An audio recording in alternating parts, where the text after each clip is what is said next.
Hello, my name's Hazel and I'm going to tell you about our plant of the week.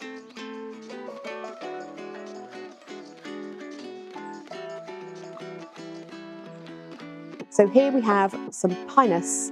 These are dwarf pines, and the pine genus there has over 120 different species. They grow exclusively in the Northern Hemisphere, and they range from small, low-growing dwarf ones like these to trees that get over 50 metres tall. And they all have needle-like foliage, and the needles grow in these little tiny bundles called fascicles, which can have from 2 needles to up to about 5 to 7 needles. Mostly they're straight, but this one here is really quirky. This one's called Tiny Curls, and it has this really curly kind of foliage, which gives it a really unique kind of look. Sometimes the needles in winter can turn a really golden colour on some varieties, and others they stay green. But they are evergreen plants, so they will give you colour and structure all year round. Pines also all have pine cones, which may vary in size or shape depending on the different species. They are brilliant for winter structure and winter colour, and now at the end of August, beginning of September is a really good time to be planting them. So as soon as your ground is moist from a little bit of autumn rain, get them in the ground. They will put down some good roots before the cold comes, and then they'll be ready to start growing off strongly in the spring next year.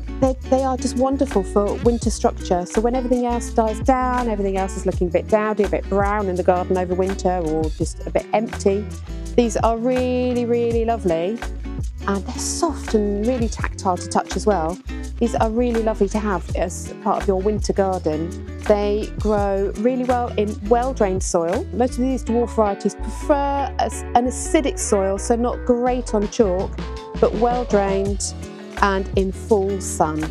So these ones that we've got here all grow to about 70 centimetres in 10 years. Except this one here, which is called Minima, will get to about 1 metre in 10 years. So in 40 years, they may get up to about 1.5 metres to 2 metres. They are really slow growing. And because of that, they're incredibly low maintenance. So they don't need any pruning at all, unless you end up with a little bit of a dead stem or something like that. They don't need any pruning at all. So they're really low maintenance. They're really easy to grow as long as they're in that well-drained soil and full sun.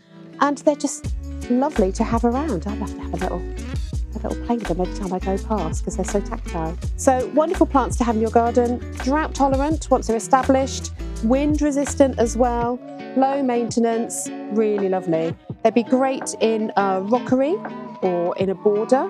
They could also grow in a pot really well too if you use something like a John Ennis number 3 and mix it with some grit to give it a really good drainage too. Maybe some peat-free multi-purpose compost. And that's what our plant of the week. They're really fantastic as we just begin to come into autumn. Plant them now.